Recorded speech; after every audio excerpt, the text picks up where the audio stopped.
à tous, j'espère que vous allez bien.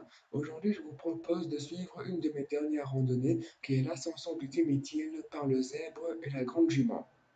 Commencez alors la randonnée par le sentier du Zèbre qui grimpe rapidement tout en offrant quelques vues sur l'entre-deux et le Dimitil. Le départ du sentier commence par quelques marches et une pente assez prononcée.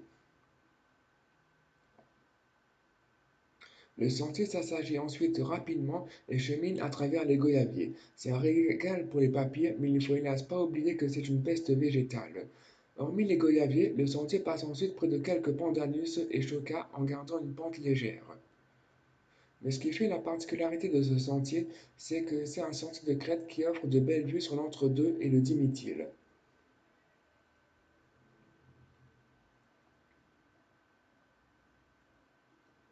Plus haut, lors de la floraison, n'hésitez pas à vous approcher de cet arbre aux petites fleurs blanches. Il s'agit en fait d'un pied de bibasse.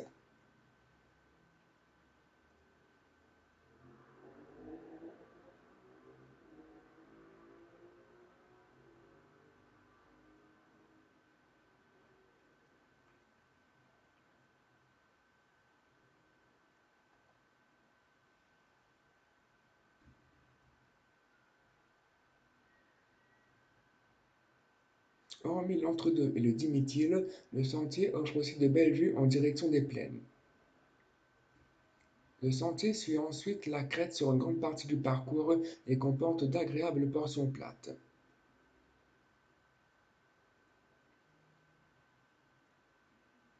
Vers la fin du parcours en crête, le sentier longe d'assez près le bord du rempart pour des vues vertigineuses sur le bras long et les crêtes environnantes.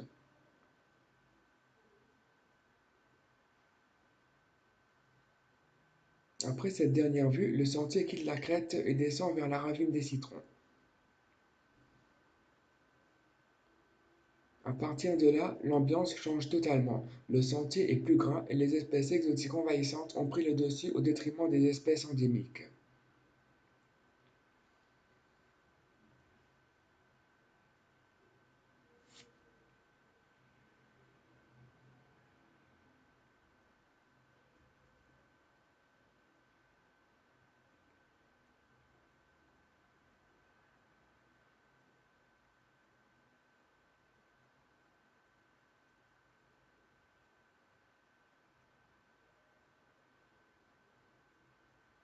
Cette fleur rose est un jacobinia, qui, bien que la fleur est belle, est une espèce envahissante qui est très présente dans la zone du Dimitil. Et après 1h30 de montée, laissez à gauche le sentier marron du zèbre et virez à droite pour rester sur le sentier du zèbre. La montée reprend avec des lacets sur une pente plus ou moins forte à travers les longoses, les fougères et les sabres.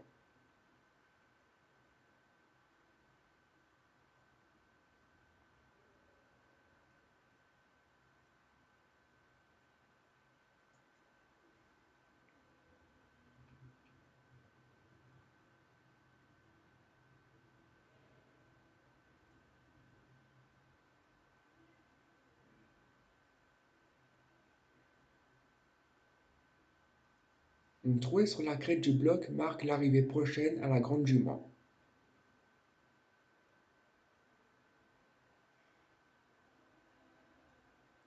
Au prochain croisement, tournez à gauche et laissez pour le retour le sentier de droite qui redescend à l'entre-deux.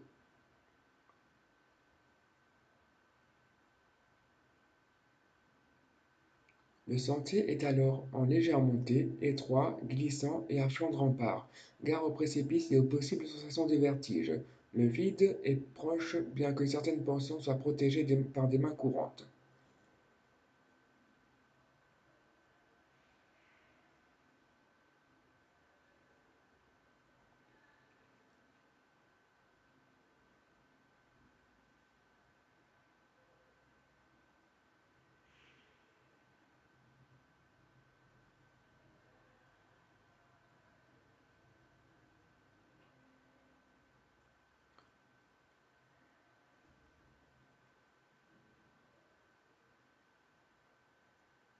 Le sentier alterne ensuite entre les passages en crête et d'autres passages à flanc de rempart avec des vues sur le volcan et les plaines.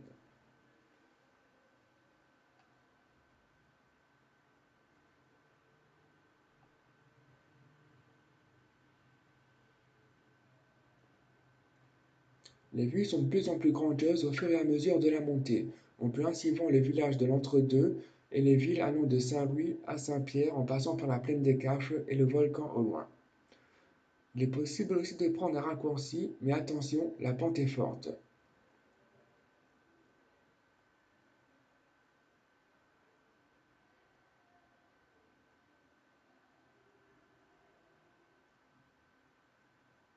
Vers la fin de la montée, le sentier passe près de Botamarandeo, qui quant à lui est une espèce endémique de l'île.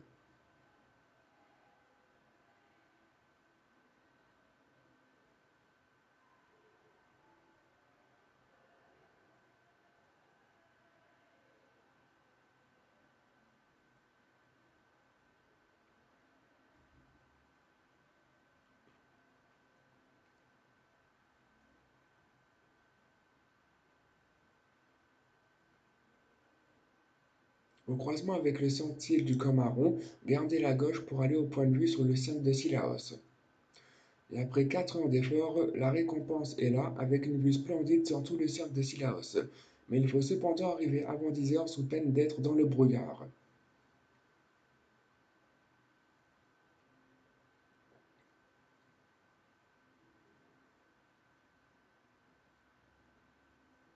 Redescendez ensuite par le même chemin jusqu'à l'intersection entre le sentier du Zèbre et celui de la Grande Jument et continuez tout droit.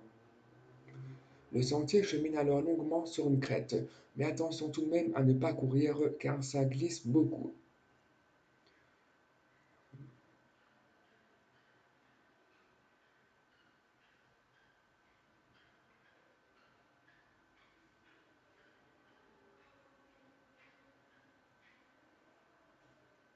Si le temps le permet, on a des vues sublimes sur les environs. Passez ensuite quelques zones déboulées et arrivez à la fin du sentier.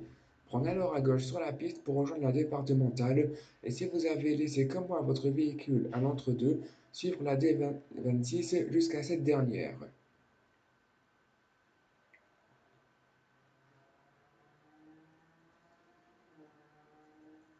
Alors oui, j'espère que vous avez aimé ma petite vidéo.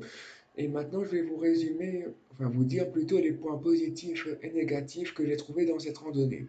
Alors pour moi, ce qui peut être dérangeant dans cette randonnée, c'est que pour faire cette boucle, il faut marcher au moins 30 à 45 minutes sur la route depuis la fin du sentier de la Grande Jument.